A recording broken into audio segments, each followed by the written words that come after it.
Good morning and happy Vlogmas day 3. It's December the 3rd and yeah, another beautiful, very frosty morning today. As I mentioned last night, I am now on my way to uni. I have a lecture this morning. Well, it's actually a dissertation workshop, only a couple of hours, so it's not too much out of my day. Then I've got a meeting with the course lead to have a chat about whether I take some time out. The uni I'm at is the University of Hull, and it's about 40 miles away from my home. It's quite a distance. Yeah, it takes me, well, it depends on the traffic really, but the traffic going into Hull is always a nightmare because there's only one major road in and one major road out, and because of the ports there's obviously lots of haulage traffic as well, so if there's an accident, which frequently there is, it can cause massive hold-ups. So I am setting off a good, sun's blinding me now, setting off a good hour and a half before I need to be in my lecture to make sure that I can get through the traffic and get parked, etc, etc. So plans for today are when I've been to uni and I get home later. Hubby's at work this afternoon and son's at college, so I'm going to go for a run when I get home. I've not had a chance to go since Saturday. I'm starting to get myself back into it now. I've been going regularly for the last 2 weeks, and when I ran on Saturday it was the first one I'd done that actually felt pretty comfortable. Well, it wasn't totally comfortable, but it was I managed to run it all without stopping, which was a bonus, and it felt fairly comfortable. I might take you with me. I haven't decided what route I'm taking yet. If the weather stays as it is, I love running in weather like this. It's cold but clear and sunny, and I just love being outside when it's like this. And I'm pretty gutted that I'm having to go to uni, to be honest, because it eats up a big portion of my day off, but that's just how it is, I guess, when you commit to these things. Thank you again for all your comments last night. I've been catching up with those this morning. I've not had a chance to sort of reply yet. I'm really sorry that this is really wobbly. I'm going to have to see if I can make some kind of improvement to this, because I don't want to give you all a headache. I'm also sorry that a lot of Vlogmas is going to be it's going to be me in the car because I'm always either, you know, going to work or going to other places, and you know, that's my life. And if you want to follow along, that's how it is. You can probably just see it. I'm wearing my first version of the Schnitchen Sylvia coatigan. I dug it out because I've not worn it yet this year, and I made this a few years ago with some gorgeous leopard print wool that I got from Sewalicious, and they don't have it anymore unfortunately, but it's really lovely actually, and this is the first one that I made. The only thing I don't like about it is I lined it with a grey cotton, and getting my arms in and out is a bit of a feat, shall we say, because obviously it's not slippy, is it? So I've learned from that mistake. The arm length is a little bit too short because I don't think I lengthened the arms either, so my cardigan is sort of poking out the end, and it's probably a little too short in the body as well because the pockets are just a little bit too high. So I wanted to put it on, to see how it fit, because obviously I bought that gorgeous pink mohair from Walton's a couple of weeks ago, and I want to make it again, and just to see how it fits so that I can make any alterations to the pattern before I cut it out in that. And I am going to alter it a little bit. I think I'm just going to make it slightly bigger around the hips, greyed out a little bit more at the hips, because it doesn't quite meet in the middle at the front over my hips. There's no fastenings on this coat, but obviously I do want it to meet at the front, and I'm going to lengthen the sleeves slightly as well, and probably lengthen the body a little bit just so that I can drop the pockets a bit. But I think it fits me fine on the shoulders and across the back. So I'm wearing this today, which is nice, and I'm wearing a cowl neck top, but it's not the sew over it one. Thank you for your feedback on that last night actually, because I agree, it's just too big, and I think that's why it's slipping off my shoulders. But this cowl neck top that I've got on is a sleeveless one that doesn't have an option for sleeves, so obviously it's a bit more summery, but I've got a thrifted cardigan on over the top, so you know, layering is what it's all about in winter, isn't it? So I can get away with that, I think. This one is I'm not sure if it's a thread count or a simple sew one that I got from a magazine, and I made it in some fabric that I got from Birmingham Rag Market last year. I like this one, it fits on my shoulders better. The cowl is a little bit higher, so it doesn't show as much of your cleavage, etc. And I'm just wondering if I can use these pattern pieces with the sew over it one just to alter around the neckline to give a bit more coverage along the shoulders. So yeah, I might have a when I get back, going for a run, and dependent on how I feel after that. Oh, I am going to show you my new tempo tights. I did put a little sneaky pic on Instagram. I'll put a picture up here of me wearing the tempo tights by Greenstyle Creations. That's it. It's a new pattern from them, and I made them up really quick. They're a really quick make, actually. It probably took me about just over an hour, and I've worn them on 2 of my runs already, and they're fab. So I'll put them on later if I go for my run and show you what they look like. But they're really comfy, got really good compression and great for running, so I'm definitely going to make another pair of those. And I'm just about to hit the motorway, but in the opposite direction to where I was going yesterday, and I'll catch up with you later. So this is Hull Uni. I'm just on the campus now. That's the student union building there. I'm just finding my way to the lecture room that I need to be at.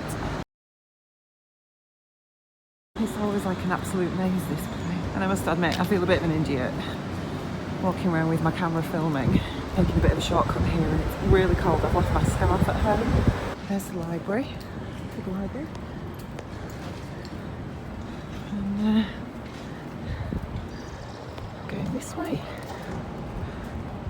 So that building over there is the medical building. And that's where we have most of our sessions, but not today. So I'm going to sign out now because I'm freezing, and I'll see you later. Right, so I'm on my way home. I finished at uni, met with my course lead, and I'm no clearer, to be honest, but it's been a brain draining morning, shall we say. I always feel like this when I've been at uni. I always come away thinking, oh my god, what am I doing?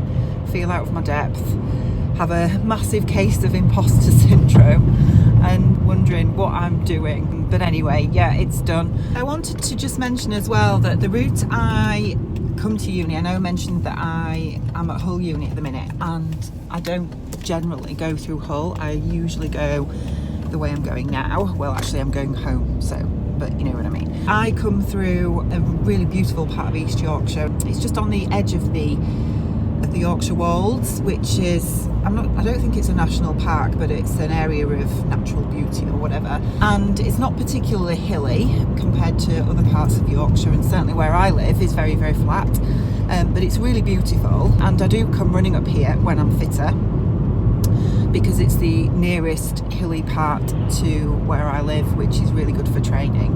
So yeah, I am going to turn the camera around so you can have a look, because it's a gorgeous day, and it's a really good opportunity to showcase this beautiful part of Yorkshire that lots of people don't ever visit, really, because they tend to be drawn to the honeypots of the Yorkshire Dales or the coast, really. So I hope you enjoy the little drive home.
Right, I'm back. Yeah, ultra flattering glamour shot of me. I have got ready in my running kit, and I'm going to head out for a run in a minute. Not sure whether I'm supposed to be covering up that sign there because of advertising, etc. But eek, don't look, and don't report me. Oh, yeah, what I wanted to show you actually, before I show you my leggings, because I'm wearing them, is just a couple of other things that I've made in November? Yes, things that I made in November. I did post on Instagram a couple of days ago a picture of my son. I'll put the picture up here, wearing a hoodie that I made him. It's the Tuesday hoodie from Ellie and Mac Patterns, and they do Wacky Wednesday every Wednesday where they sell their patterns for $1. It's only a selection of their patterns, but they do come round again on repeat every so often. So I picked up this pattern, and the intention was to make him this hoodie and wrap it up for him for Christmas, but I just, as soon as I'd made it, I thought I want him to try it on because I think he'll love it. And he did. He absolutely loves it, and he won't take it off his back. Was well impressed that I'd made it him. And when he went back to college, his best friend was like, wow, I love your hoodie, where did you get it from? And he was like, my mum made it. And he was like, wow, your mum's really talented, which is like not true. But he wanted one, and it's like, these are 16, 17-year-old boys, and it's really touching that they're not sort of taken in by brands and things. My son's definitely not a brand snob at all. He's very sort of anti everything like that, and he has his own likes and he knows his own mind, and you know, that's great. He's more than happy to wear a mum me made thing if he likes it, so yeah, that's great. So I am going to make him another one and probably wrap it up for Christmas anyway, but his friend wanted one and asked if I would make him one, so I thought, you know what, I'll make him one so you can give it to him as a Christmas present. So here is the second one that I've made. So he wanted a black and yellow one, so here it is. Obviously it's got a hood, it doesn't have any drawstrings on, but the hood is basically, the yellow is just a yellow ponte and the black is fleece. It's fleece lined, which I got from Colville. It's got a kangaroo pocket in the front. If I stand up, you'll be able to, I don't know if you can see, but yeah, there's a little kangaroo pocket in the front, and just self-made cuffs and hemband out of the fleece fabric. Right, I'm up to 2 miles and I thought I would have a little walk break and show you where I am. So you might recognise this. There's the house. Oh gosh, you can't see it, look. Can you see the house? Yeah, that's where we were last night. And we're very lucky having this on our doorstep. It's literally a couple of 100 metres from my house, and all these grounds are sort of parkland that is allowed for public use, so I quite often come running through. Even during the day when people are at work here, it's absolutely fine to come running through. People walk the dogs, etc, etc. So it's really, really generous of Croda to allow us to use the park facilities and this lovely outdoor space. But as you can see, it's very rural around here and very flat as well. And yeah, I must admit I'm finding this run quite tough. I've just done 2 miles so far, and I'm grateful of a little walk break at the minute. I've got a little bit of stitch, but I think that's probably still the jacket potato, and that's the problem when you eat something like that, isn't it?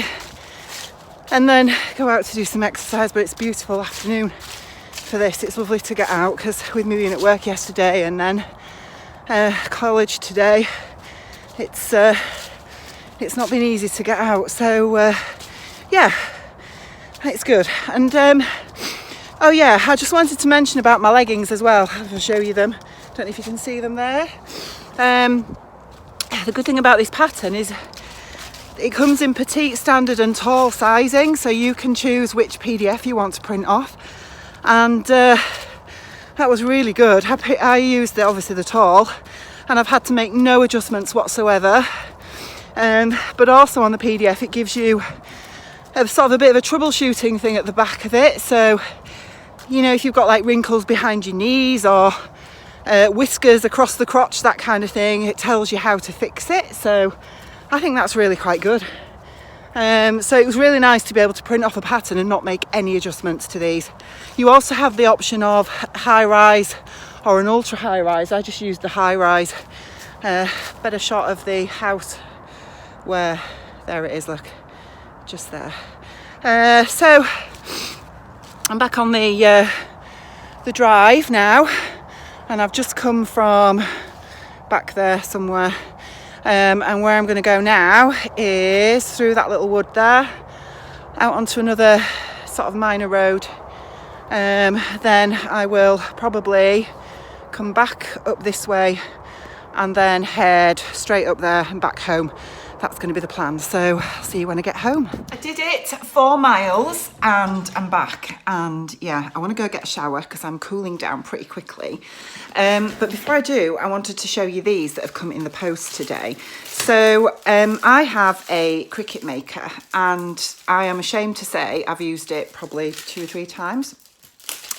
And I think that's probably because lack of time is one thing and lack of inspiration is probably another. But the lovely Carrie of So Pretty Kitty, I will link to her down below if you don't know her, but she has a YouTube channel. She posted up on Instagram a few weeks ago this fab top with a star that was like leopard print on it. If I can find the picture, I will put it up here to show you. But she did that on her Cricut maker, and I was like, oh my God, Carrie, where did you get that leopard print vinyl from? And I ended up finding some on eBay, and it wasn't very expensive, but it's come. And yes, it was from China, but you know, needs must. And yeah, I'm really pleased it's come because I want to do some sort of lettering on a top for my daughter. Now, I've opened it up and I'm not convinced it's the pack that I ordered, but it doesn't matter because they weren't very expensive. But I'll show you. It was a pack of 5 heat transfer vinyl sheets, and I'm not quite sure what I'm going to do yet. I want to do a logo tee for my daughter for Christmas, but I'm not. She's nearly 21, and I'm not completely sure of what logo I should put on there for her. If anybody's got any ideas, something that's not twee and not young, if that makes sense, not tight, you know what I mean. Give me some ideas of what you think a good logo would be. But yeah, I thought I'd do her a black t-shirt, maybe the Tilly, Agnes or Freya, and do a leopard print logo on it because I think she'll like that. So yeah, let me show you the vinyl anyway so you can see what you think. That I got, I mean, this is gorgeous, look. It's really lovely, different designs. I really like that one, and I really like that one, and I quite like that one. These two are probably my least favourites, but yeah, I really like those. I think they're about £5 for the pack of 5 A4 sheets, so you know, that was okay. It's taken a little while to get here. I probably ordered them sort of early November, but yeah, that's the packaging. So yeah, we'll see. As I say, if you've got any ideas, please give me some inspiration because I'm severely lacking in it at the moment. How gorgeous does that look? So all I have to do is cut. Look at this, he's left this out for me, even the knife. Anyway, yes, all I have to do is chop the aubergine and the courgette, drizzle on some rapeseed oil, and then bake in the oven for an hour and a half, he said, at 200 degrees. So there we go. But yeah, loads of veg in there, so that's great. He's done an awful lot though. There's only 3 of us, so I suppose there's going to be another meal here actually. We can probably freeze one. So yeah, I'm going to get that done and into the oven.